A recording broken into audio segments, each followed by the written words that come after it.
Limited প্রবলেমগুলো আমরা কিভাবে অপশন টেস্ট করার মাধ্যমে সলভ করতে পারি, আজকের ভিডিওতে আমরা এই টপিকটা নিয়ে আলোচনা করবো। দেখো বোর্ডে একটা প্রবলেম দেখানো হচ্ছে, যেটা আমাদের বাংলাদেশ এগ্রিকালচার ইউনিভার্সিটিতে 18-19 সেশনে আসছে। নর্মালি এই টাইপের কোশ্চেন ইউনিভার্সিটিগুলোতে আসছে দেখা যায় না, বাট এটা আসলে তোমার আসছে মূল নিয়ম অন্তরীকরণ থেকে। আমরা এইচএসসি তে যখন আমাদের অনেক বড় প্রবলেম সলভ করতে হয়, যেমন গ নাম্বার মানে গ নাম্বারের প্রবলেম সলভ করতে হয়, যেখানে 4 নাম্বার থাকে, সেখানে আসলে মূল নিয়ম অন্তরীকরণ থেকে প্রশ্ন চলে আসে।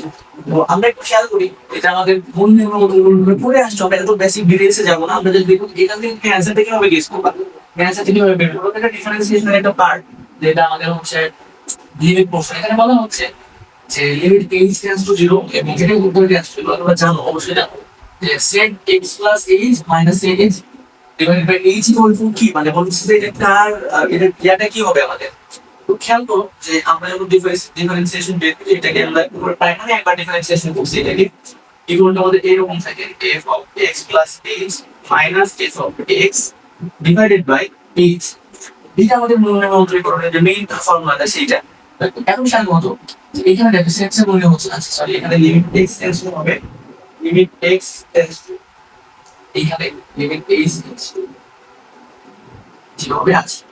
তো এইভাবে আমি খেয়াল করবো যে এটা আসলে কার অন্তরীকরণ চাইছে, যে এই যে fx আছে, এই fx ফাংশনটা অন্তরীকরণ হচ্ছে a প্রাইম x। তো এখানে তুমি খেয়াল করো এখানে কি আছে, sec x, এইটার অন্তরীকরণ তোমার কত, এটা তোমার কাছে জানতে চাইছে। তো অপশন অনেক কিছু আছে, যেটা আসলে ডিরেক্ট ফর্মুলা মুখস্থ, যে ddx of sec x equal to sec x into tan x। তাহলে এটা আসলে অপশন টেস্ট করার কি হবে, আমি তো এমনি মুখস্থ। তো টেস্ট করার বিষয়টা হচ্ছে, ধরো খেয়াল করে এখানে dx আছে, এখানে যদি এটা না থেকে অন্য কিছু থাকে, তো অন্য যে কোনো কিছু থাকলো, তোমরা বক্স, এখানে বক্স, এখানে বক্স প্লাস h, তাহলে তুমি দেখবা যে তোমার sec x, sec x মানে sec বক্স আর tan বক্স কোথায় আছে, মানে sec এবং tan এর যে গুণফল যেটা তুমি পাবা, সেটাই হবে তোমার এটা অন্তরীকরণের অ্যান্সার। আমরা এরপরে আরো অপশন টেস্ট দেখবো। এটা একটা বেসিক একটা নরমাল জিনিস ছিল, আমরা একটু কনসেপচুয়াল কনসেপ্ট দেখবো, যেগুলো থেকে আসলে শেখার জন্য খুবই কঠিন হয়ে যায়, কোনটা আসলে আমার অ্যান্সারটা হবে আমি।